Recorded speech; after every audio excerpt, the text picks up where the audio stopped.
Hello friends, good evening and welcome to the success Kendra. Friends देखिए, आज इस session में हम लोग बीपीएससी टीआरई 3.0 यानी कि बीपीएससी टीचर 3.0 जो न्यू वैकेंसी 2024 में आई हुई है, जिसका एग्जाम मार्च 2024 में लिया जाएगा। फ्रेंड्स उसके लिए आज इस सेशन में हम लोग मॉडर्न हिस्ट्री को कवर करेंगे। और देखिए, मॉडर्न हिस्ट्री में हम लोग इंडियन नेशनल मूवमेंट यानी कि भारतीय राष्ट्रीय आंदोलन से संबंधित महत्वपूर्ण प्रश्नों को इस सेशन में हम कवर करेंगे। बड़ा ही महत्वपूर्ण सेशन है और आपके एग्जाम में जो क्वेश्चन का वेटेज होगा वो इंडियन नेशनल मूवमेंट यानी कि आईएनएम जो चैप्टर है आपका, वहाँ से ज़्यादा देखने को मिलेगा।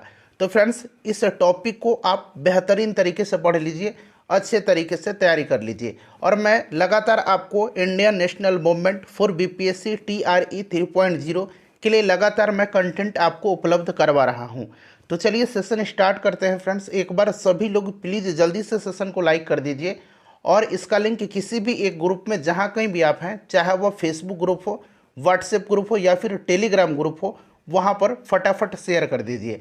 और चैनल को सब्सक्राइब कर लीजिएगा। जो बगल में बेल आइकन दिख रहा है, घंटी का निशान, उसको भी साथ साथ दबा लीजिए, ताकि जब भी बीपीएससी टीआरई 3.0 से संबंधित कोई भी इंपॉर्टेंट वीडियो अपलोड किया जाए तो उसका नोटिफिकेशन सबसे पहले आपके पास पहुँच जाए।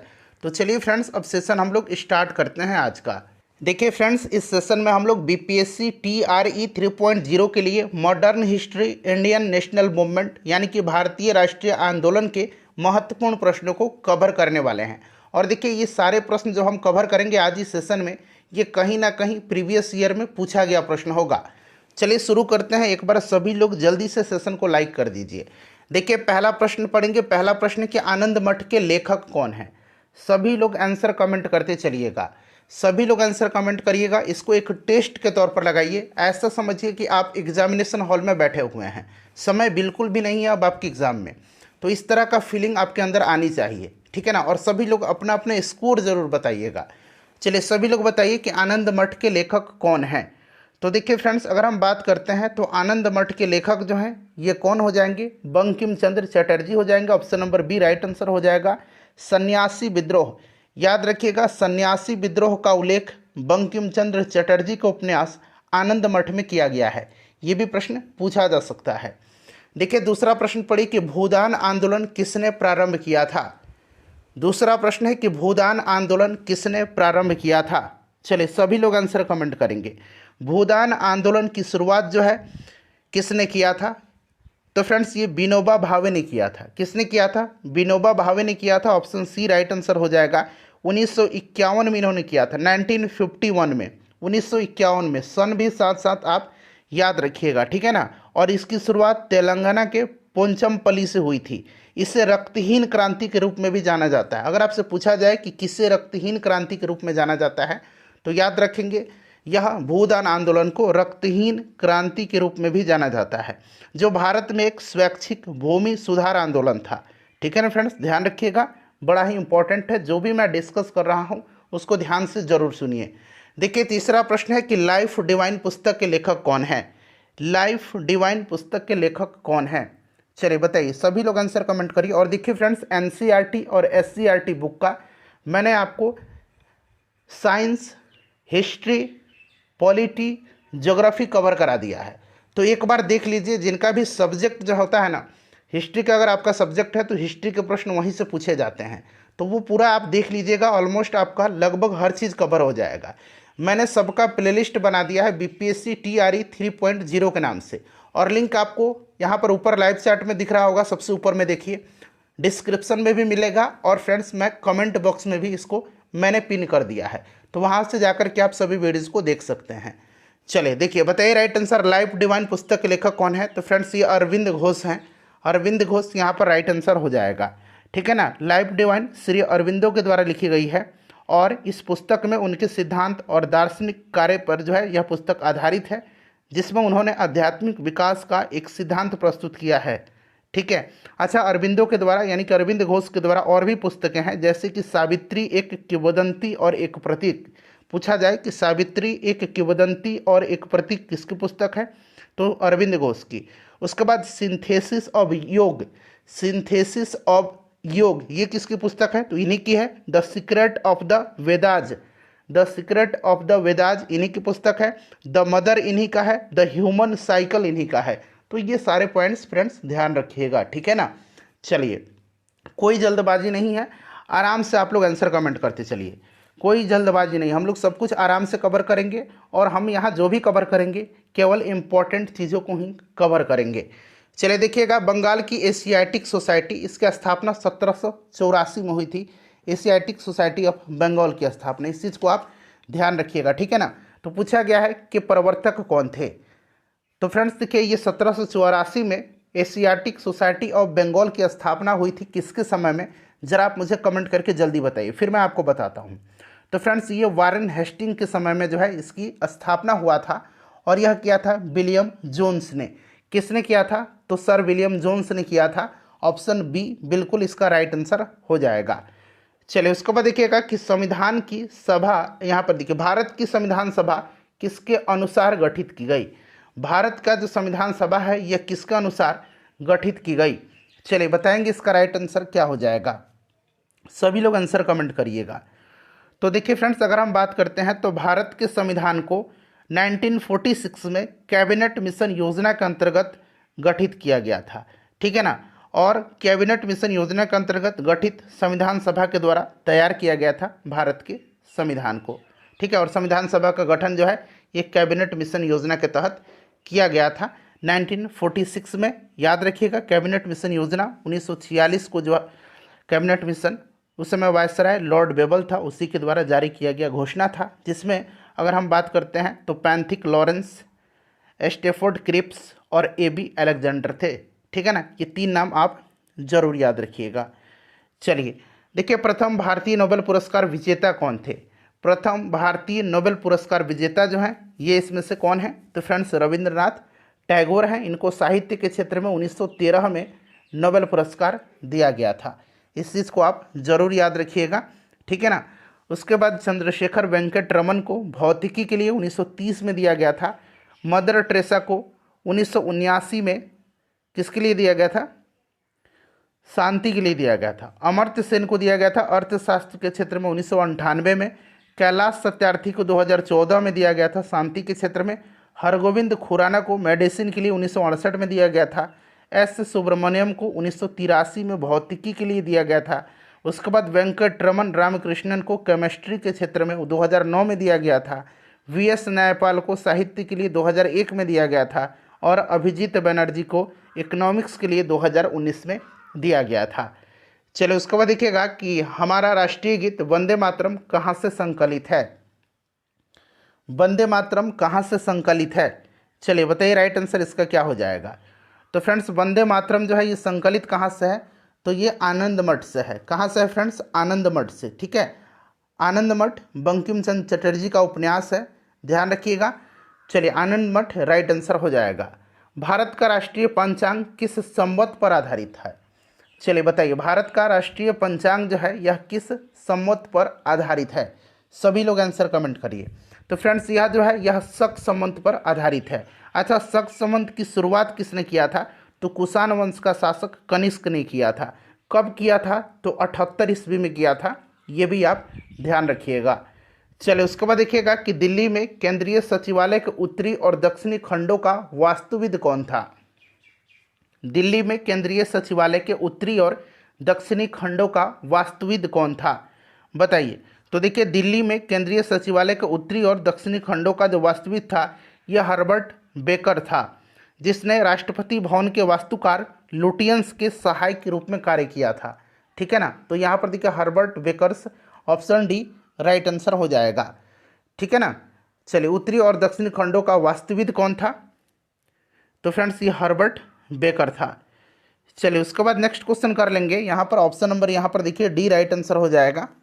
फ्रेंड्स आगे बढ़ने से पहले मैं आपको बीपीएससी ट्री 3.0 एग्जाम 2024 की बेस्ट बुक के बारे में बता दूं, जो कि चक्षु पब्लिकेशन का है।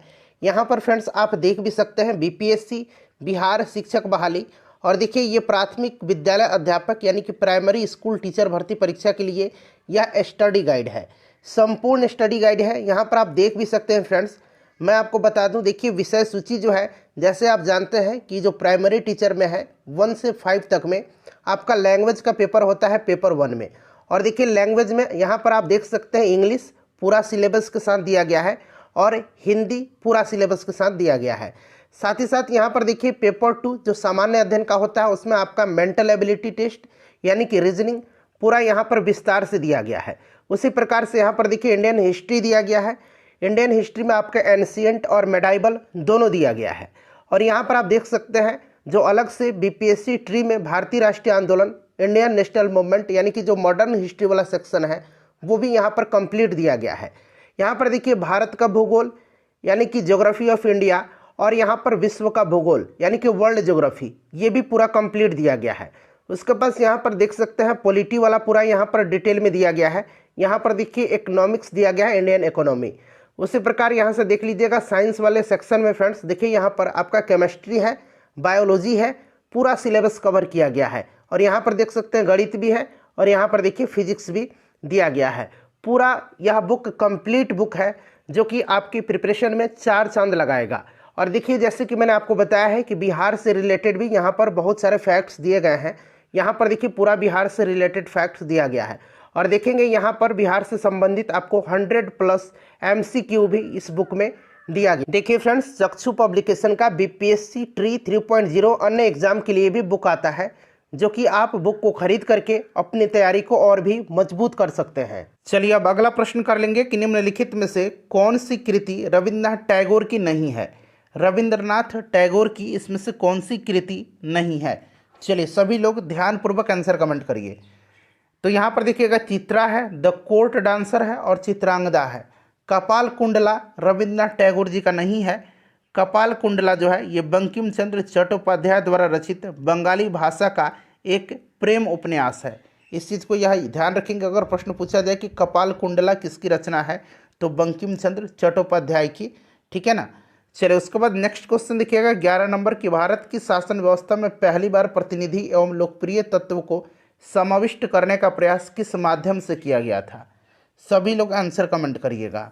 भारत की शासन व्यवस्था में पहली बार प्रतिनिधि एवं लोकप्रिय तत्व को समाविष्ट करने का प्रयास किस माध्यम से किया गया था। तो फ्रेंड्स यह किया गया था 1892 का भारतीय परिषद अधिनियम के माध्यम से, ठीक है ना। इस चीज़ को आप ध्यान रखिएगा।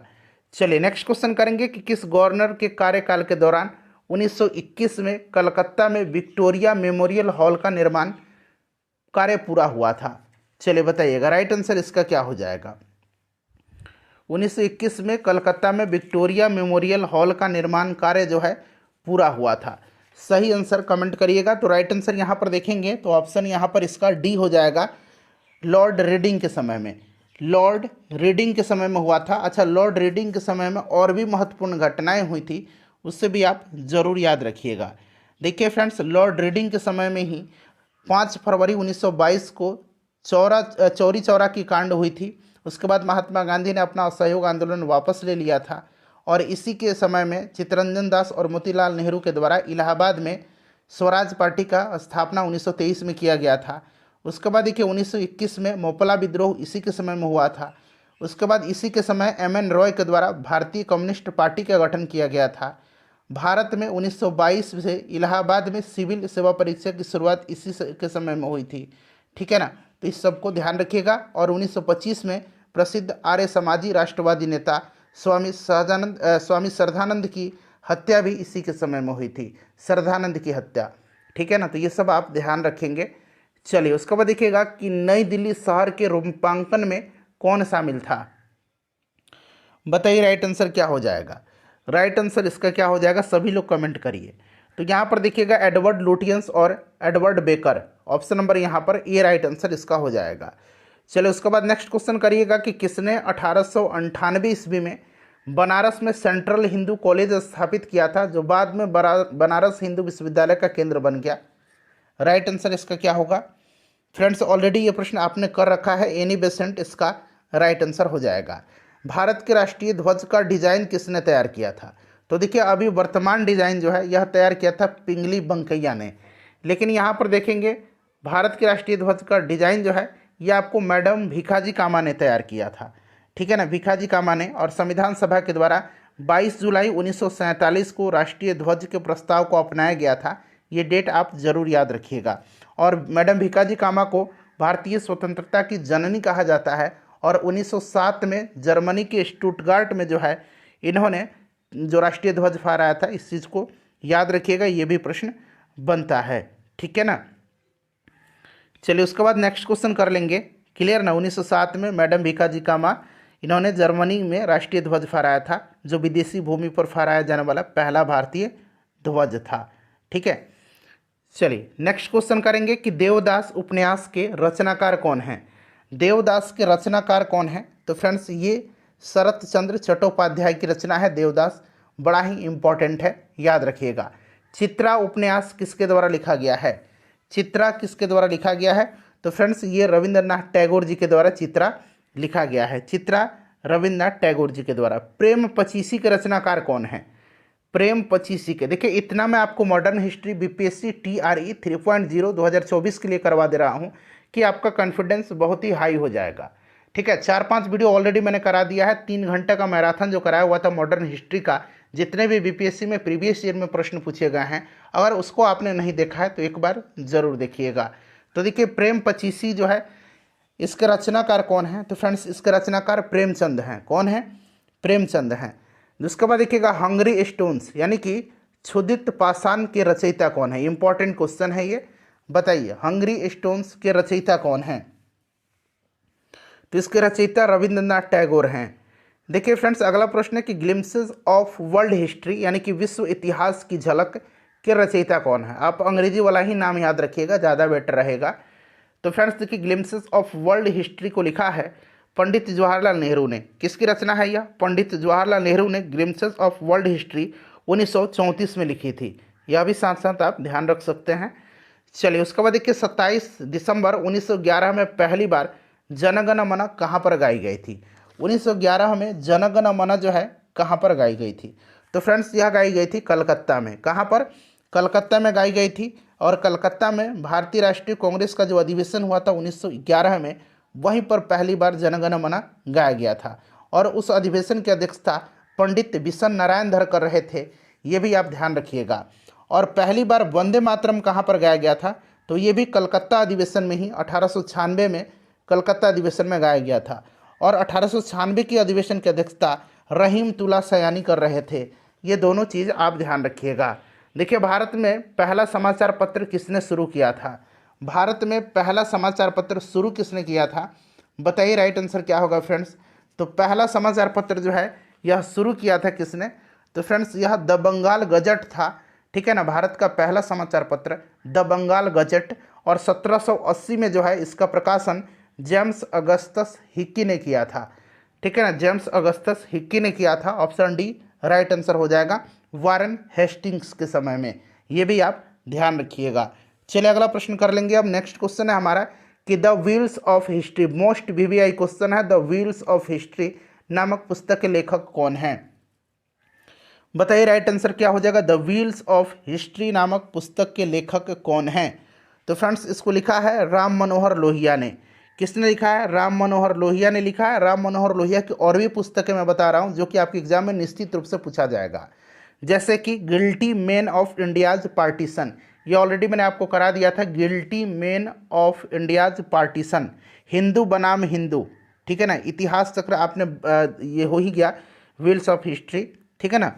चलिए तो याद रखिएगा। नेक्स्ट क्वेश्चन है कि पोस्ट ऑफिस के लेखक कौन है? राजेंद्र प्रसाद की पुस्तक भी याद रखिएगा, ठीक है ना। जैसे कि कौन सी पुस्तक है? इंडिया डिवाइडेड, इन्हीं की पुस्तक है। ये प्रश्न पूछा जा सकता है, ठीक है। राजेंद्र प्रसाद की पुस्तक है। Mahatma Gandhi and Bihar some reminiscences, यह भी पूछा जा रहा है लगातार, राजेंद्र प्रसाद की पुस्तक है, ठीक है। बताइए पोस्ट ऑफिस के लेखक कौन है? पोस्ट ऑफिस को लिखा है रविंद्रनाथ टैगोर जी ने। देखिए निम्नलिखित में से किसे स्टील फ्रेम की संज्ञा दी गई है? इस्पात का चौखटा यानी कि स्टील फ्रेम की संज्ञा दी गई है। बताइए राइट आंसर इसका क्या हो जाएगा। राइट आंसर इसका क्या हो जाएगा? करेक्ट आंसर बताइए। तो फ्रेंड्स यह संज्ञा दी गई है किसको? तो ध्यान रखिएगा ये दिया गया है भारतीय नागरिक सेवा ICS को दिया गया है। गोदान किसकी रचना है? गोदान दही किसकी रचना है? सिंपल सा क्वेश्चन है। गोदान गबन ये सब प्रेमचंद की रचना है। भारत भारती के रचनाकार कौन है? भारत भारती के रचनाकार, भारत भारती के रचनाकार बताइए। भारत भारती के रचनाकार, तो भारत भारती के जो रचनाकार है ना, ये कौन है फ्रेंड्स? तो ये आपके हो जाएंगे मैथिली शरण गुप्त, ठीक है ना, भारत भारती के रचनाकार। अच्छा, एक है आपका पर प्रश्न पूछा जाता है कि भारत माता नामक चित्र की रचना, ये यानी कि इसके चित्रकार कौन है, तो ये अवनींद्रनाथ टैगोर हैं, ठीक है ना, अवनींद्रनाथ टैगोर, ध्यान रखिएगा। सैडलर आयोग का संबंध किससे था, सैडलर आयोग का संबंध किससे था, तो देखिए सैडलर आयोग का गठन अगर पूछा जाए तो 1917 में, याद रखिएगा आप, कलकत्ता विश्वविद्यालय की समस्याओं के अध्ययन के लिए डॉक्टर M.E. सैडलर के नेतृत्व में किया गया था। और इस आयोग में 2 भारतीय भी थे, डॉक्टर आशुतोष मुखर्जी और डॉक्टर जियाउद्दीन अहमद, ये दोनों नाम याद रखिएगा। इस आयोग ने कलकत्ता विश्वविद्यालय के साथ साथ माध्यमिक, स्नातक, उत्तरीय शिक्षा पर भी अपना मत व्यक्त किया था। तो ये सैडलर आयोग शिक्षा से संबंधित है, ऑप्शन डी राइट आंसर हो जाएगा, सैडलर आयोग शिक्षा से संबंधित है। चलिए फ्रेंड्स, नेक्स्ट क्वेश्चन कर लेंगे। अगला प्रश्न है हमारा कि ब्रिटिश ने भारत में प्रांतीय स्वायत्तता कब से लागू कर दिया, प्रांतीय स्वायत्तता कब से लागू कर दिया, बताइए कब से लागू कर दिया। तो फ्रेंड्स, प्रांतीय स्वायत्तता को लागू कर दिया कब से, तो याद रखेंगे भारत सरकार अधिनियम 1935 से। खिलाफत आंदोलन का आरंभ किया गया था, खिलाफत आंदोलन का आरंभ जो है ये किया था किसने, तो खिलाफत आंदोलन शुरू किया था मोहम्मद अली और शौकत अली नामक 2 भाइयों ने, मोहम्मद अली और शौकत अली। तो यहाँ पर देखिए अली बंधु हो जाएगा, option number D right answer हो जाएगा, ठीक है। चलिए उसके बाद देखिएगा कि भारत में सिविल सेवाओं का सूत्रपात किसने किया, भारत में सिविल सेवाओं का सूत्रपात किसने किया, चलिए बताइएगा। देखिए भारत में नागरिक सेवा का जनक माना जाता है लॉर्ड कॉर्नवालिस को, तो इसी ने सूत्रपात किया था, ठीक है ना। और कॉर्नवालिस ने 1793 में प्रसिद्ध कॉर्नवालिस कोड का निर्माण किया, जो शक्तियों के पृथक्करण सिद्धांत पर आधारित है, जो किस पर आधारित है, तो शक्तियों के पृथक्करण सिद्धांत पर आधारित है, ठीक है, ध्यान रखिएगा। और 1793 में जो है इसने अस्थाई बंदोबस्त पद्धति भी लागू किया था। अस्थाई बंदोबस्त की योजना किसने बनाई थी, तो जॉन शोर ने बनाई थी। ये प्रश्न बीपीएससी में ऑलरेडी टीरी में पूछा गया है, पिछली बार जो टीरी हुआ था, टीआरई, ठीक है ना। देखिए निम्नलिखित कथनों पर विचार करिए और इसमें से कौन सा सही है ये आपको बताना है। देखिए इंग्लैंड की रानी 1858 में भारत की महारानी घोषित हुई थी। दूसरा स्टेटमेंट पढ़िएगा, दूसरा है कि राजा जॉर्ज पंचम तथा रानी मैरी ने 1911 में दिल्ली दरबार रखा था। तो इसमें से राइट स्टेटमेंट जो होगा वो आपका ऑप्शन नंबर बी हो जाएगा, केवल 2। 1911 में ये लॉर्ड हार्डिंग द्वितीय के समय में आए थे, ठीक है ना। दिल्ली दरबार का आयोजन हुआ था जहाँ पर बंगाल विभाजन को रद्द किया गया था और राजधानी कलकत्ता से दिल्ली स्थानांतरित करने की घोषणा की गई थी। इस चीज़ को आप फ्रेंड्स ज़रूर याद रखिएगा, बड़ा ही इम्पॉर्टेंट है आपके लिए, ठीक है ना। चलिए आगे बढ़ेंगे, अब अगला प्रश्न कर लेंगे। नेक्स्ट क्वेश्चन है हमारा, चलिए उसके बाद अगला प्रश्न है हमारा कि अमृत बाजार पत्रिका की स्थापना किसने किया था। अमृत बाजार पत्रिका, अमृत बाजार पत्रिका इसका प्रकाशन बांग्ला भाषा में होता था और इस समाचार पत्र की स्थापना शिशिर घोष और मोतीलाल घोष, ये 2 भाई थे, शिशिर घोष और मोतीलाल घोष। तो यहाँ पर शिशिर कुमार घोष दिया गया है, मोतीलाल घोष का भी नाम याद रखिएगा, ठीक है ना। चलिए उसके बाद नेक्स्ट क्वेश्चन कर लेंगे कि निम्न अखबारों में से कौन सा मुख्यतः उदारवादियों की नीतियों का प्रचारक था। उदारवादियों की नीतियों का प्रचारक जो था इसमें से आपका कौन था, बताइए राइट आंसर क्या हो जाएगा। इसका आंसर आप लोग कमेंट करके बताइए, ठीक है ना, इसका आंसर आप लोग मुझे कमेंट करके बताइए, ठीक है ना। चलिए झंडा गीत किसने लिखा है, झंडा गीत को लिखा किसने है, झंडा गीत लिखा है श्यामलाल गुप्ता पार्षद ने, श्यामलाल गुप्ता पार्षद ने लिखा है, ठीक है ना। चलिए उसके बाद देखिए नागरिक सेवाओं यानी कि सिविल सर्विसेज के लिए प्रतियोगी परीक्षाओं को सिद्धांतः स्वीकार किया गया, कब स्वीकार किया गया, तो फ्रेंड्स इसको स्वीकार किया गया था 1853 में, 1853 में, कब, 1853 में, ध्यान रखिएगा 1853 में। चलिए आगे बढ़ेंगे, नेक्स्ट क्वेश्चन कर लेंगे। नेक्स्ट क्वेश्चन है हमारा कि किस अधिनियम के तहत लॉर्ड कॉर्नवालिस को अपनी काउंसिल के फैसलों को रद्द करने का अधिकार मिला था। ये इंपॉर्टेंट क्वेश्चन है, चलिए बताइए राइट आंसर क्या हो जाएगा। तो देखिए फ्रेंड्स अगर हम बात करते हैं तो 1786 का जो एक्ट था इसी के तहत 1786 में लॉर्ड कॉर्नवालिस को भारत में गवर्नर जनरल और कमांडर इन चीफ के रूप में नियुक्त किया गया था। उसने भूमि, न्यायपालिका और प्रशासनिक सुधारों की स्थापना करने और ब्रिटिश सेना और प्रशासन को पुनर्गठित करने के लिए इसको जाना जाता है, ठीक है। और इसकी एक मांग थी कि गवर्नर जनरल की शक्तियों को बढ़ाया जाए ताकि यह विशेष मामलों में अपनी परिषद के बहुमत को ओवरराइड कर सके और अपने विशेष मामलों में कार्य कर सके, ठीक है ना। और 1786 का अधिनियम उसे गवर्नर जनरल और कमांडर इन चीफ दोनों के रूप में काम करने की शक्ति देने के लिए बनाया गया था। इस प्रकार से अगर बात करते हैं तो 1786 का एक्ट जो है, इसके माध्यम से कॉर्नवालिस नियंत्रण बोर्ड और निदेशक मंडल के अधिकार के तहत ब्रिटिश भारत का पहला प्रभावी शासक बना था। चलिए, तो यहाँ पर option number B right answer हो जाएगा। देखिए, उपन्यास है दुर्गेश नंदिनी, इसको लिखा किसने है? दुर्गेश नंदिनी के लेखक कौन है? चलिए बताइए, दुर्गेश नंदिनी के लेखक कौन है? दुर्गेश नंदिनी के लेखक हैं बंकिम चंद्र चटर्जी। कौन है? बंकिम चंद्र चटर्जी हैं दुर्गेश नंदिनी के लेखक। और बंकिम चंद्र चटर्जी का यह पहला बांग्ला उपन्यास है, पहला बांग्ला उपन्यास है जो 1865 में लिखा गया था। 1865 में इनका पहला बांग्ला उपन्यास है, ठीक है, बंकिम चंद्र चटर्जी जी का। तो यहाँ पर option number D correct answer हो जाएगा। चलिए फ्रेंड्स, अगला प्रश्न कि भारतीय राजनीति में 1947 के बाद किस महिला ने सर्वाधिक योगदान दिया था?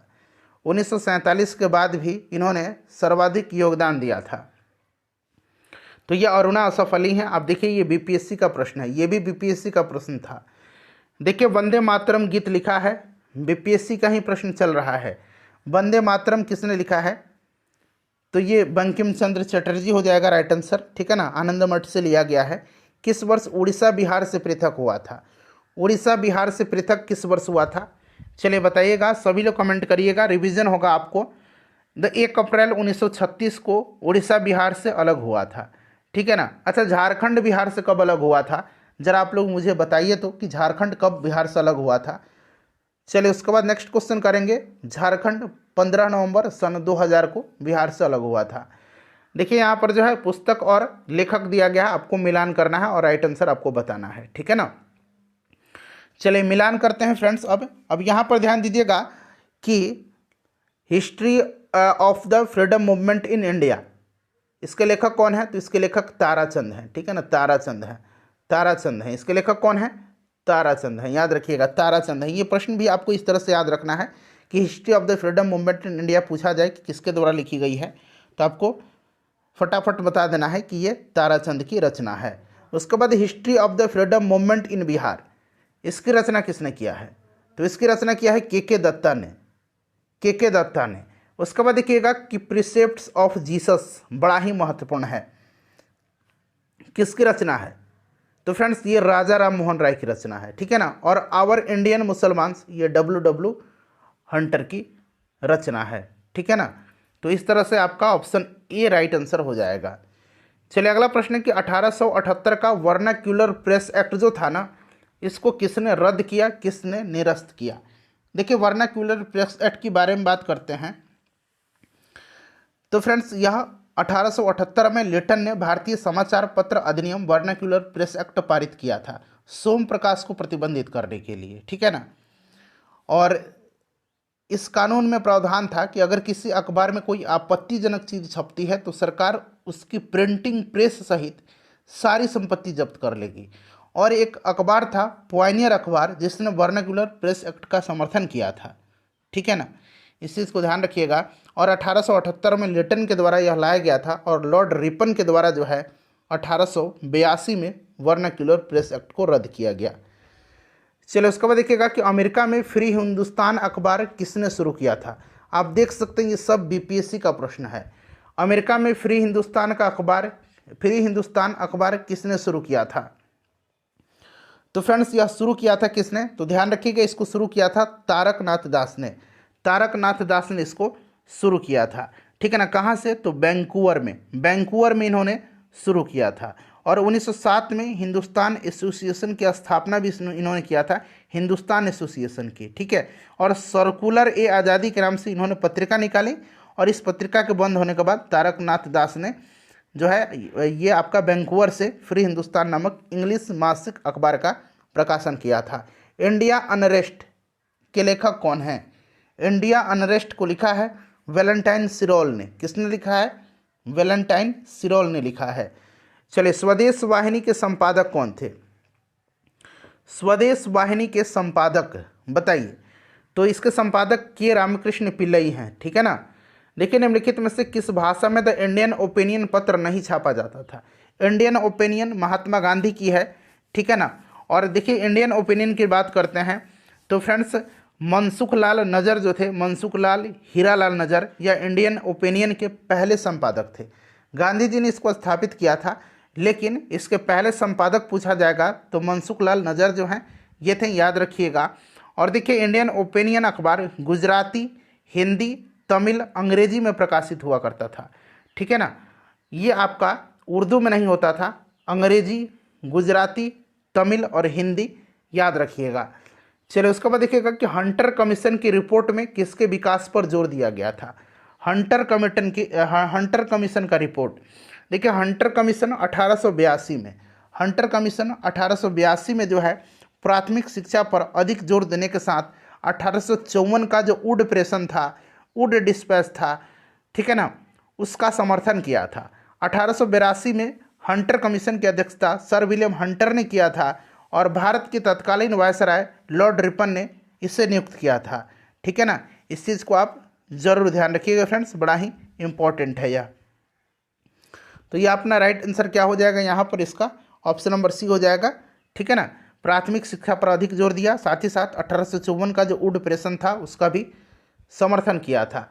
किस एक्ट के द्वारा भारत के गवर्नर जनरल को अध्यादेश यानी कि ऑर्डिनेंस जारी करने की शक्ति प्रदान की गई। चलिए बताइए राइट आंसर इसका क्या होगा। तो फ्रेंड्स इसका करेक्ट आंसर हो जाएगा इंडियन काउंसिल एक्ट 1861 के द्वारा, इंडियन काउंसिल एक्ट 1861 के द्वारा। निम्न में से किसने सर्वप्रथम प्रेस सेंसरशिप लागू किया था। प्रेस पर सेंसरशिप सर्वप्रथम जो है 1799 में लगाई गई थी, ठीक है ना। 1799 में लगाया था किसने, तो ये लगाया था वेलेज़ली ने, लॉर्ड वेलेज़ली ने। चलिए उसके बाद देखिएगा कि निम्नलिखित में से सबसे बाद में क्या हुआ था। सबसे बाद में, अच्छा हड़प नीति ये डलहौजी की है, किसकी है हड़प नीति, तो हड़प नीति जो है ये डलहौजी की है। अच्छा डलहौजी का कार्यकाल 1848 से 1856 तक रहा था, ठीक है, यहाँ मैं लिख देता हूँ 1848 से 1856, ठीक है। उसके बाद देखिए बंगाल विभाजन 1905 में कर्जन के समय में हुआ था। अस्थाई बंदोबस्त की योजना जो है, अस्थाई बंदोबस्त की योजना जॉन शोर ने बनाई थी, ठीक है। एक मिनट रुक जाइए, हाँ अस्थाई बंदोबस्त की योजना जॉन शोर ने बनाई थी और यह कॉर्नवालिस के समय 1793 में जो है लागू किया गया था और सहायक संधि वेलेज़ली से संबंधित है। तो इस प्रकार से इसका राइट आंसर आप खुद बता दीजिएगा कि इसका correct answer option number B हो जाएगा, बंगाल का विभाजन, जो कि सबसे बाद की घटना 1905 की। चलिए उसके बाद देखिएगा सूची दिया गया है, मिलान करना है। एक तरफ जो है समाचार पत्र है, दूसरी तरफ संपादक है। हिंदू के संपादक कौन है, हिंदू के संपादक कौन हैं, चलिए बताइए। हिंदू के संपादक हैं यहाँ पर आपका जी सुब्रमण्यम अय्यर, ठीक है। सुधारक का अगर पूछा जाए तो सुधारक आपका Gopal Krishna Gokhale. Voice of India दादा भाई नौरोजी की है और बंगाली जो है ये आपका सुरेंद्रनाथ बनर्जी की है। तो इस तरह से ऑप्शन डी यहाँ पर करेक्ट आंसर इसका हो जाएगा। चलिए उसके बाद देखिएगा कि निम्न में से किसके अंतर्गत भारत में सर्वप्रथम सर्वोच्च न्यायालय की स्थापना हुई थी।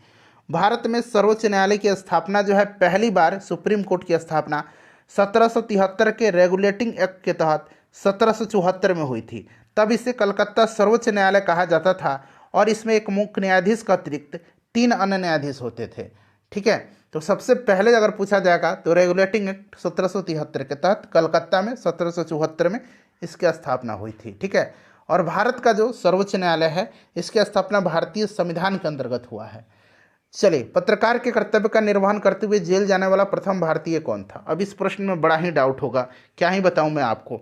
कुछ लोग तो निश्चित रूप से बाल गंगाधर तिलक कहेंगे भी, क्यों नहीं, क्योंकि बहुत जगह दिया भी गया है। और मेरे हिसाब से इसका आंसर सुरेंद्रनाथ बनर्जी होगा। क्यों होगा, क्योंकि सुरेंद्रनाथ बनर्जी जो थे कलकत्ता उच्च न्यायालय के न्यायमूर्ति नॉरिस के समक्ष एक पारिवारिक मूर्ति, एक शालिग्राम से संबंधित एक विवाद आया था और मूर्ति की उम्र तय करने के लिए नॉरिस ने इसे अदालत में लाने का आदेश दिया था और कहा कि यह 100 साल पुरानी नहीं हो सकती है। और इस कार्रवाई में जो है बंगाली हिंदुओं की भावनाओं को ठेस पहुंची थी और बनर्जी जी ने 1883 में ही 1883 में ही, देखिए पहले ही, बहुत पहले की बात हो रही है, 1883 में ही बंगाली में एक क्रोधित संपादकीय लेख लिखा था, ठीक है ना, जिसके कारण इनको जेल की भी सजा हुई थी। ठीक है, तो इसलिए मेरे हिसाब से तो सुरेंद्रनाथ बनर्जी ही होना चाहिए। चलिए उसके बाद देखिएगा कि मैडम भिखाजी कामा से संबंधित भारतीय निम्नलिखित कथनों पर विचार करिए। मैडम भिखाजी कामा 1907 में पेरिस में आयोजित अंतर्राष्ट्रीय सोशलिस्ट सम्मेलन में राष्ट्रीय ध्वज फहराया था। पेरिस में नहीं हुआ था, ये जर्मनी के स्टुटगार्ट में हुआ था, तो ये वाला तो गलत हो गया। ठीक है ना। चलिए उसके बाद अगला देख लीजिएगा।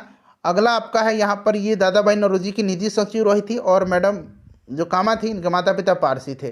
तो 2 और 3 यहाँ पर करेक्ट आंसर इसका बिल्कुल हो जाएगा। चलिए उसके बाद देखिए, स्वतंत्र भारत का अंतिम गवर्नर जनरल, स्वतंत्र भारत का अंतिम गवर्नर जनरल और पहले भारतीय गवर्नर जनरल ये सी राजगोपालाचारी थे। ठीक है, गोदान और गबन दोनों एक ही लेखक की रचनाएं हैं, उनका नाम बताइए। तो मैंने बता ही दिया था, गोदान गबन मुंशी प्रेमचंद की हैं। ठीक है ना। चलो उसके बाद देखिएगा कि बनारस हिंदू विश्वविद्यालय यानी कि बीएचयू के संस्थापक कौन है। बीएचयू की स्थापना किया है किसने, तो मदन मोहन मालवीय ने। किसने किया फ्रेंड्स, मदन मोहन मालवीय ने किया 1916 में। बनारस हिंदू विश्वविद्यालय 1916 में, ध्यान रखिएगा 1916 में। Guilty man of India's partition बताया था ना, एक्सप्लेनेशन के दौरान बताया था ना। किसकी पुस्तक है, सभी लोग कमेंट करिए। राम मनोहर लोहिया की पुस्तक है। इनमें से कौन भारत में मुसलमानों की उच्च शिक्षा के लिए पथ प्रदर्शक बने, भारत में मुसलमानों के लिए उच्च शिक्षा के लिए। तो फ्रेंड्स ये कौन बने थे, तो राइट आंसर आपका हो जाएगा सर सैयद अहमद खान। ठीक है ना, Sir Syed Ahmad Khan right answer हो जाएगा, ध्यान रखिएगा।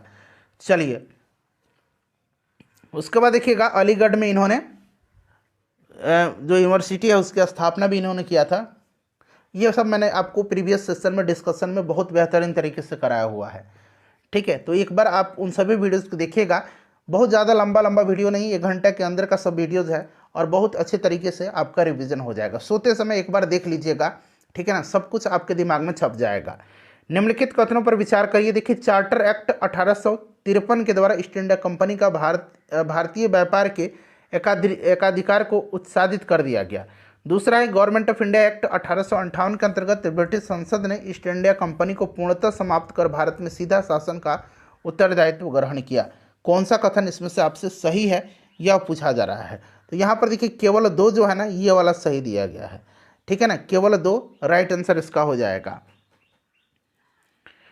चलिए नेक्स्ट क्वेश्चन हमारा कि निम्नलिखित विद्रोहों में से किसको बंकिम चंद्र चटर्जी ने अपने उपन्यास आनंद मठ में उल्लेख किया है। तो स्टार्टिंग में ही पहले ही प्रश्न में मैंने आपको सन्यासी विद्रोह बता दिया था। देखिए, lectures from Colombo to Almora, बड़ा ही इंपॉर्टेंट है यह। Lectures from Colombo to Almora निम्नलिखित में से किस एक के अनुभव पर आधारित है, बताइए राइट आंसर इसका क्या होगा। तो फ्रेंड्स इसका जो राइट आंसर हो जाएगा वो आपका हो जाएगा स्वामी विवेकानंद के। देखिए समाचार पत्र हैं और उनको प्रारंभ करने वाला है, यहाँ से राइट आंसर मिलान करिएगा। चलिए एक एक करके हम लोग मिलान करते हैं फ्रेंड्स। सबसे पहले बॉम्बे क्रॉनिकल जो होगा ये आपका फिरोज शाह मेहता की है। ठीक है ना, याद रखिएगा। कॉमनवेल्थ जो है ये एनी बेसेंट की है, कॉमनवेल्थ और न्यू इंडिया भी एनी बेसेंट की है। लीडर जो है ये लीडर आपका मदन मोहन मालवीय का है, लीडर अभ्युदय। ठीक है ना, अभ्युदय भी याद रखिएगा। सर्च लाइट जो है ये आपका सचिदानंद सिन्हा हो जाएगा। तो यहाँ पर अगर हम बात करते हैं तो ऑप्शन नंबर यहाँ पर कौन सा सही हो जाएगा आपका, सी राइट आंसर हो जाएगा। ठीक है, सर्च लाइट में ये भी थे, ऐसा नहीं कि सर्च लाइट डायरेक्टली थे इनसे जुड़ा, ऐसा कुछ नहीं है। निम्नलिखित में से कौन सा युग्म सही सुमेलित नहीं है, बताइए सही सुमेलित इसमें से कौन सा नहीं। एक तरफ प्रसिद्ध भारतीय लेखक हैं और किस भाषा से ये आपके जुड़े हुए हैं इस चीज़ के, बताइए राइट आंसर क्या होगा।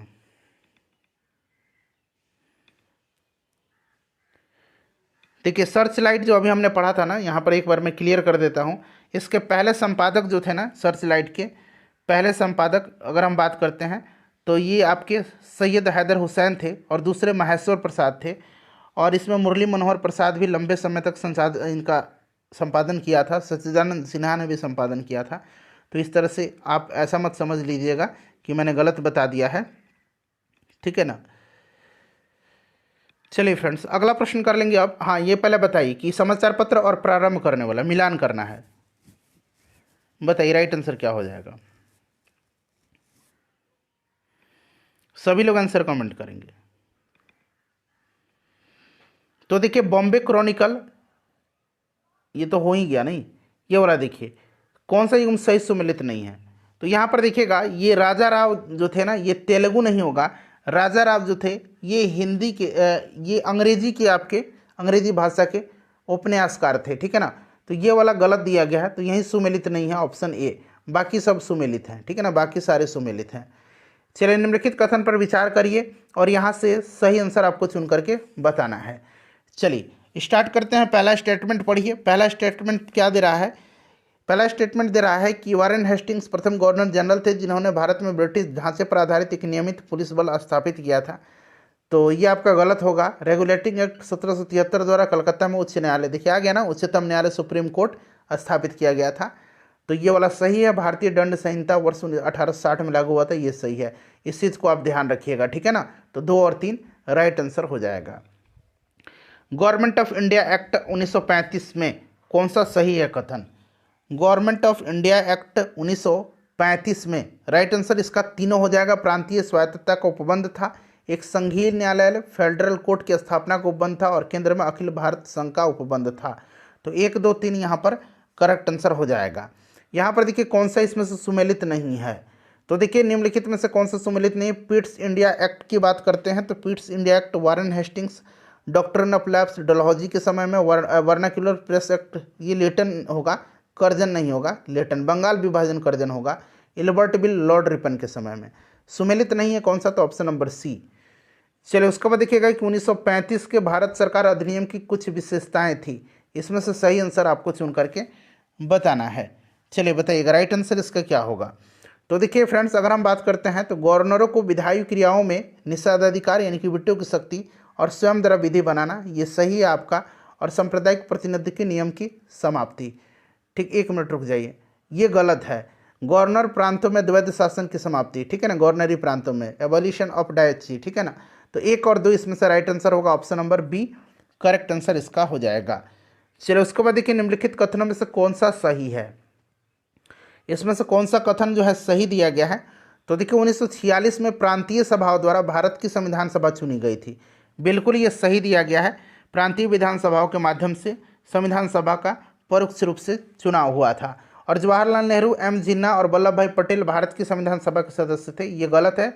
मोहम्मद अली जिन्ना नहीं थे इसमें, ठीक है ना, संविधान सभा में। तो ये गलत हो जाएगा। भारत का संविधान सभा प्रथम अधिवेशन 9 दिसंबर 1946 को हुआ था, तो ये गलत है। और 26 नवंबर 1949 को अंगीकृत किया था, तो ये भी गलत है, ठीक है ना। तो इस तरह से आपका केवल ए सही होगा। चलिए मॉन्टेग्यू चेम्सफोर्ड की रिपोर्ट आधार बनी थी। तो मॉन्टेग्यू चेम्सफोर्ड की रिपोर्ट जो है यह आधार बनी थी किसकी? तो फ्रेंड्स ये आपका भारत सरकार अधिनियम 1919 की। चलिए उसके बाद देखिएगा कि भारत में ब्रिटिश साम्राज्य के दौरान निम्नलिखित वायसराय पर विचार करिए और सही कालानुक्रम आपको यहाँ से बताना है। अब देखिए लॉर्ड कर्जन की बात करते हैं। लॉर्ड कर्जन की तो बंगाल विभाजन के समय में था, तो आपको भी याद होगा लॉर्ड कर्जन आपका 1899 से 1905 तक था। लॉर्ड चैम्सफोर्ड की बात करते हैं तो लॉर्ड चैम्सफोर्ड का समय जो रहा था ये आपका 1916 से 1921 रहा था। लॉर्ड हॉर्डिंग जिसके समय में दिल्ली दरबार का आयोजन हुआ था, लॉर्ड हॉर्डिंग के समय में, बताइए राइट आंसर क्या होगा? तो ये 1910 से आपका हुआ था, 1916 तक रहा था। और लॉर्ड इरविन जो रहा था, इरविन तो इधर सबसे बाद का 29 के समय में आपको याद होगा, ठीक है ना। तो 1926 से 31 तक रहा था। तो ये क्रम है आपका बिल्कुल, ठीक है ना। तो सबसे पहले आपका कौन सा आ जाएगा? 1899, ठीक है ना, 1800 वाला आ जाएगा, यानी कि लॉर्ड कर्जन पहला, ठीक है। उसके बाद आपका आ जाएगा कौन सा इसमें से? 1910 से 16 लॉर्ड हॉर्डिंग, यानी कि आपका लॉर्ड हॉर्डिंग तीसरा, ठीक है ना। उसके बाद आपका आ जाएगा चेम्सफोर्ड दूसरा, और फिर आपका आ जाएगा आखिरी में चौथा। तो 1 3 2 4 1 3 2 4 ऑप्शन नंबर ए में ही दिया गया है, ठीक है ना। चलिए आगे बढ़ेंगे कि 1916 में मौलाना मोहम्मद अली और अबुल कलाम आज़ाद ने विधान परिषद से त्यागपत्र दे दिया। और कारण करा ये कथन था कि विधान परिषद के सभी भारतीय सदस्यों के विरोध के बावजूद सरकार ने रॉलेट एक्ट को पारित कर दिया। तो बिल्कुल ये सही दे रहा है, कथन ए गलत लेकिन दे रहा है। क्यों? तो 1916 में और आर सही है, तो ऑप्शन डी राइट आंसर इसका पहले हो जाएगा। अब ध्यान से सुनिएगा, 1916 में नहीं, इन्होंने 1919 में, ठीक है ना, 1919 में मोहम्मद अली और अबुल कलाम आज़ाद ने विधान परिषद से त्यागपत्र दे दिया था, ठीक है ना, खिलाफत मूवमेंट के समय। इसलिए ये गलत है, आर सही है। चलिए उसके बाद देखिएगा कि 1854 की वुड डिस्पैच जो था उसमें अभिव्यक्त शिक्षा का लक्ष्य क्या था। वुड डिस्पैच का ये प्रश्न बड़ा ही इंपॉर्टेंट है, बीपीएससी में भी ये प्रश्न पूछा जा चुका है। तो यहाँ पर देखिएगा कि भारत में पाश्चात्य संस्कृति का विकास था। ठीक है, चलिए वुड डिस्पैच आया था किसके समय में, तो डलहौजी के समय में आया था 1854 में। ठीक है ना, डलहौजी के समय में आया था कब, तो 1854 में आया था वुड डिस्पैच, याद रखिएगा। ठीक है, चलिए 1942 के क्रिप्स मिशन का एक महत्वपूर्ण पहलू था। क्रिप्स मिशन की बात करते हैं फ्रेंड्स, तो देखिए क्रिप्स मिशन आया था कब, 1942 में, 1942 में। किसके समय में, वायसराय लॉर्ड लिनलिथगो था। ठीक है ना, इस चीज़ को ध्यान रखिएगा। राइट आंसर इसमें से बताइए, सभी ऑप्शन को पढ़ के रखिए। करेक्ट आंसर हो जाएगा इसका ऑप्शन नंबर बी, द्वितीय विश्व युद्ध के तुरंत पश्चात भारत संघ की स्थापना करना और उसे डोमिनियन स्टेट प्रदान करना था। तो ऑप्शन नंबर यहाँ पर बी राइट आंसर हो जाएगा। 1935 के जो भारत अधिनियम था, इंडिया एक्ट था, इसके द्वारा प्रस्तावित फेडरल यूनियन में राजसी प्रांतों को शामिल करने के पीछे अंग्रेजों की असली मंशा क्या थी।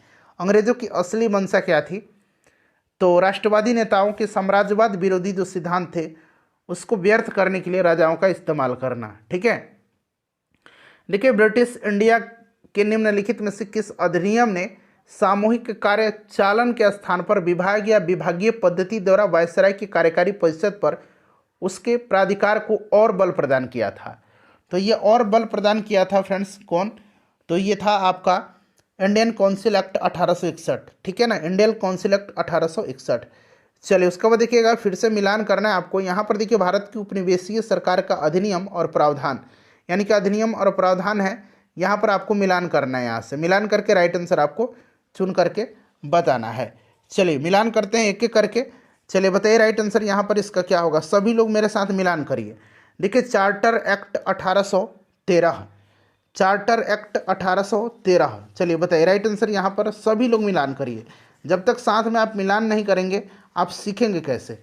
चलिए बताइए राइट आंसर इसका क्या हो जाएगा। तो यहाँ पर देखिएगा फ्रेंड्स, अगर हम बात करते हैं तो सबसे पहले आपका दिया हुआ है चार्टर एक्ट। ठीक है ना, तो चार्टर एक्ट आपका हो जाएगा, भारत में कंपनी का व्यापार एकाधिकार समाप्त कर दिया गया था। ठीक है ना, यानी कि 2 नंबर हो जाएगा। उसके बाद चलिए अगला मिलाइए, अगला है कि regulating act 1773। Regulating act 1773 company के निदेशकों को कंपनी पहले पूरा आ जाए, हाँ स्क्रीन पर, अब मिलाइए। तो ये आपका दूसरा हो जाएगा और ये आपका हो जाएगा चौथा, कंपनी के निदेशकों को कंपनी के प्रबंध से संबंधित सभी पत्राचार और दस्तावेज ब्रिटिश सरकार को प्रस्तुत करने को कहा गया।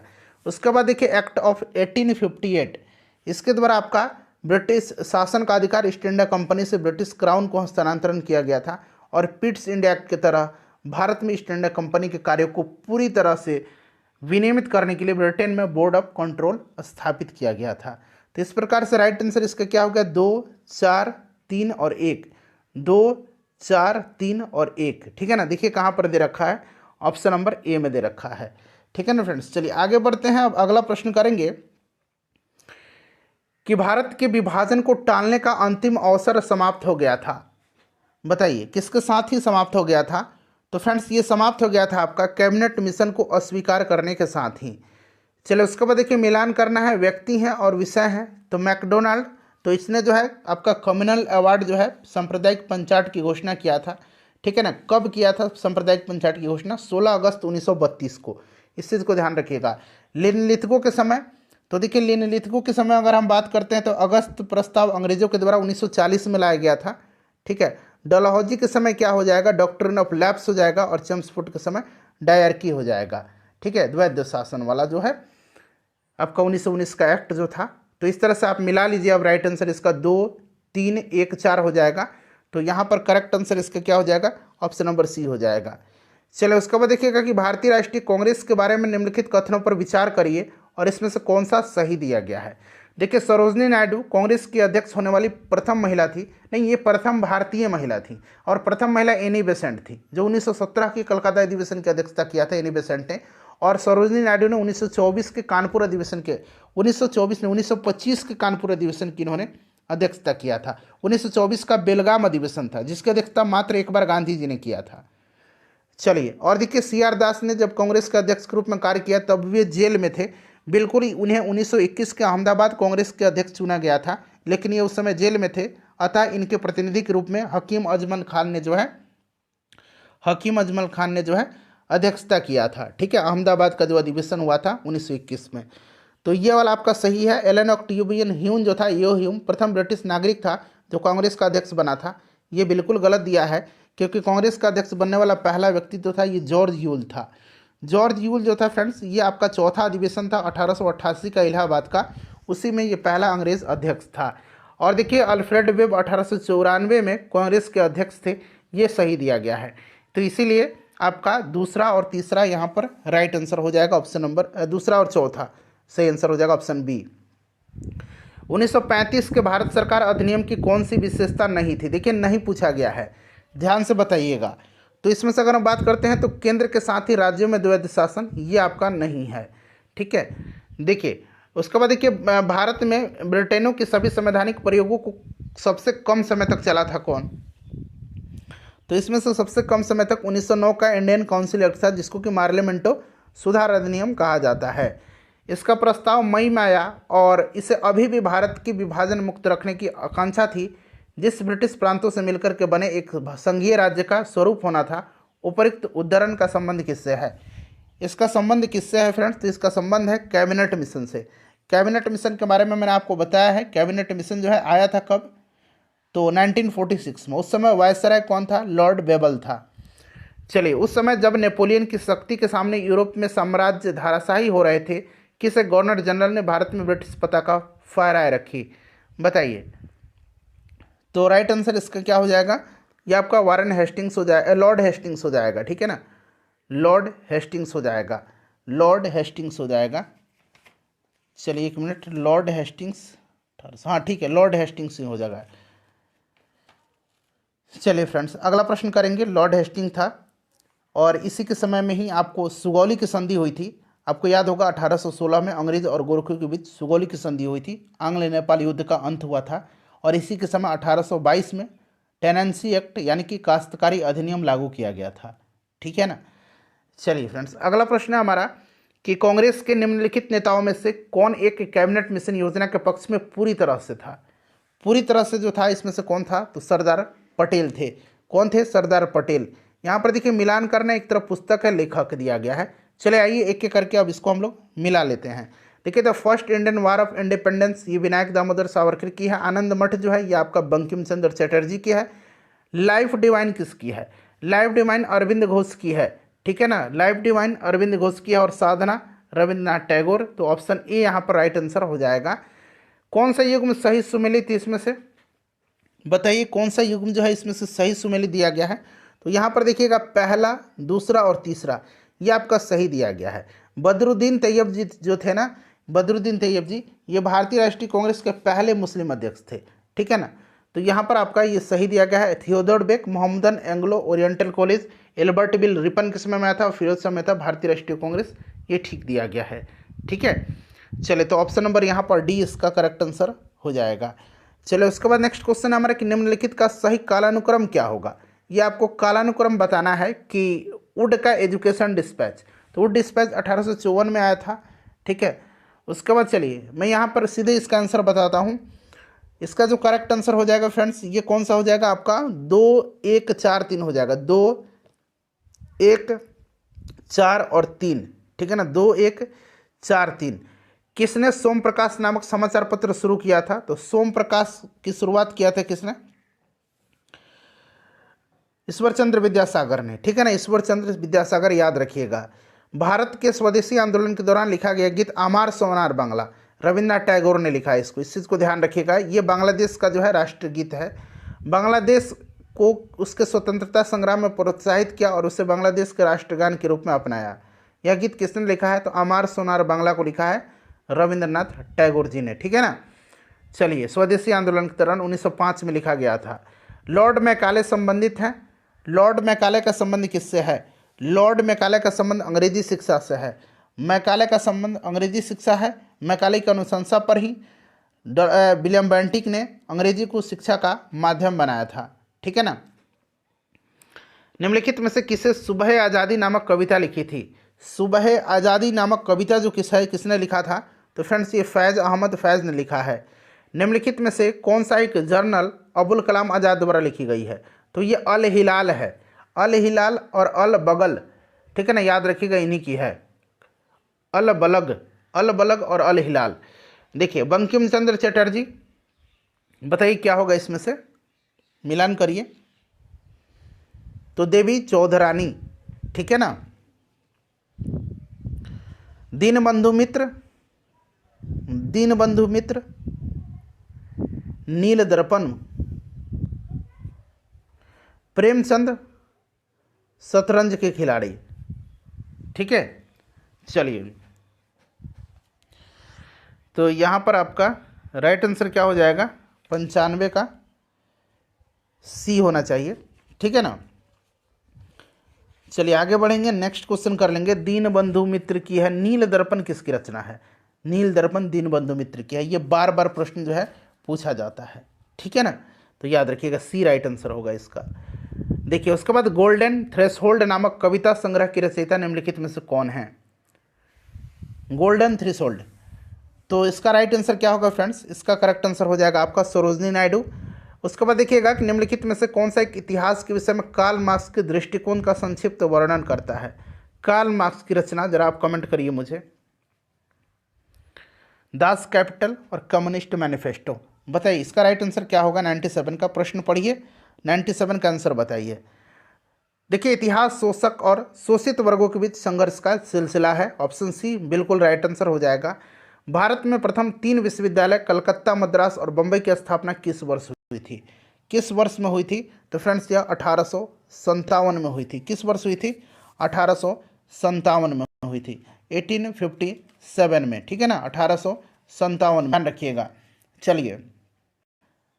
चलिए उसके बाद नेक्स्ट क्वेश्चन कर लेंगे। अगला प्रश्न हमारा मिलान करना है। भारत मित्र, चलिए मिलान करिए। तो यहाँ पर देखिए भारत मित्र जो होगा आपका हिंदी, राष्ट्रमत जो होगा आपका मराठी, उसके बाद देखिए प्रजा मित्र जो होगा आपका गुजराती और नायक जो होगा ये बांग्ला हो जाएगा, ठीक है ना। तो यहाँ पर 99 का राइट आंसर क्या होगा? देखिए तो क्या हो रहा है, मिलान मिलाइए। सी राइट आंसर हो रहा है, 3 4 2 1, ठीक है ना। चलिए महात्मा गांधी ने कहा था कि उनकी कुछ सबसे गहन धारणाएं अनटू दिस लास्ट नामक पुस्तक में प्रतिबिंबित होती है और इस पुस्तक ने उनके जीवन को बदल डाला। इस पुस्तक का वह संदेश क्या है जिसे महात्मा गांधी को बदल दिया था? चलिए बताइए राइट आंसर इसका क्या होगा? ऑप्शन को ध्यान से पढ़िएगा। बुक का नाम क्या है? अनटू दिस लास्ट, ठीक है ना, unto this last, John Ruskin की है शायद ये, अनटू दिस लास्ट। इसका करेक्ट आंसर क्या होगा? तो फ्रेंड्स ये आपका व्यक्ति का जीवन सबके कल्याण में निहित है, ठीक है ना। इसके निम्नलिखित में से किस गवर्नर जनरल ने भारत में प्रंसविदा वृद्ध सिविल सेवा, यानी कि यहाँ पर देखिएगा कन्वीनियंटेड सिविल सर्विसेज ऑफ इंडिया का सृजन किया, जो कालांतर में भारतीय सिविल सेवा यानी कि ICS के नाम से जानी गई? राइट आंसर इसका क्या होगा? फ्रेंड्स ये आपका कॉर्नवालिस हो जाएगा। किस अधिनियम में भारतवासियों को अपने देश के प्रशासन के कुछ हिस्सा लेने का संभव बनाया? तो ये बनाया था आपका इंडियन काउंसिल एक्ट 1861, ठीक है ना, इंडियन काउंसिल एक्ट 1861। चलिए जब भारत को स्वतंत्रता प्राप्त हुई उस समय यूनाइटेड किंगडम में, UK में निम्न में से किस पार्टी की सत्ता थी? उस समय पार्टी की सत्ता थी लेबर पार्टी की और क्लेमेंट एटली प्रधानमंत्री थे। किस वर्ष राष्ट्रीय गीत वंदे मातरम पहली बार गाया था? तो मैंने वंदे मातरम को बता ही दिया था आपको कि ये कलकत्ता अधिवेशन था आपका 1896 का, वहीं पर गाया गया था, जिसका अध्यक्षता रहीमतुल्ला सयानी ने किया था। चलिए निम्नलिखित अंग्रेज शासकों में से समाचार पत्रों पर से प्रतिबंध हटाने का श्रेय किसको दिया जाता है? राइट आंसर इसका क्या होगा? राइट आंसर इसका क्या हो जाएगा? तो चार्ल्स मेटकॉफ को दिया जाता है। चार्ल्स मेटकॉफ को भारतीय प्रेस का मुक्तिदाता भी कहा जाता है, ठीक है ना। तो इस चीज़ को आप ध्यान रखिएगा। 1835 से लेकर के 1836 एक ही बार इसका कार्यकाल रहा था। बम्बई, मद्रास और कलकत्ता में उच्च न्यायालयों की स्थापना कब हुई थी? तो ये 1861 में हुई थी। इल्बर्ट बिल विवाद किससे संबंधित है? इल्बर्ट बिल विवाद जो है यह संबंधित किससे है? तो देखिए फ्रेंड्स, इल्बर्ट बिल विवाद यूरोप के लोगों के मामले की सुनवाई करने के लिए भारतीय न्यायाधीशों पर लगाई गई अयोग्यताओं का हटाया जाना था। ऑप्शन नंबर यहाँ पर सी राइट आंसर हो जाएगा। और देखिए अगर हम बात करते हैं इल्बर्ट बिल की, तो देखिए इल्बर्ट बिल जो है, इल्बर्ट बिल क्या आया था किसके समय में, तो यह रिपन के समय में आया था, ठीक है ना। चलो उसके बाद देखिएगा कि निम्नलिखित में से कौन सी घटना सबसे पहले हुई थी। इसमें से सबसे पहली जो घटना है वो आपका दीनबंधु मित्र ने नील दर्पण का लेखन किया था, ठीक है ना। चलिए, और देखिए 1875 में इन्होंने आर्य समाज की स्थापना किया था। आनंद मठ के लेखक बंकिम चंद्र चटर्जी हैं और Satyendra Nath Tagore Indian civil services की परीक्षा पास करने वाले पहले भारतीय थे। तो ऐसे तो यहाँ से 4 प्रश्न आपके बन जाएंगे। भारत छोड़ो का नारा किसने दिया था? भारत छोड़ो और साइमन गो बैक का नारा यूसुफ मेहर अली ने दिया था। इंपॉर्टेंट क्वेश्चन है, ध्यान रखिएगा। चलिए, मुस्लिम लीग और भारतीय राष्ट्रीय कांग्रेस के बीच राजनीतिक गतिरोध को दूर करने के लिए CR फॉर्मूला 1940 में किसने बनाया था? CR फॉर्मूला किसने बनाया था? तो फ्रेंड्स यह आपका बनाया था राजगोपालाचारी ने, ठीक है। तो फ्रेंड्स हमारा 110 प्रश्न था, कवर करा दिया मैंने आपको। प्लीज़ सेशन को लाइक कर दीजिए और इसको शेयर कर दीजिए।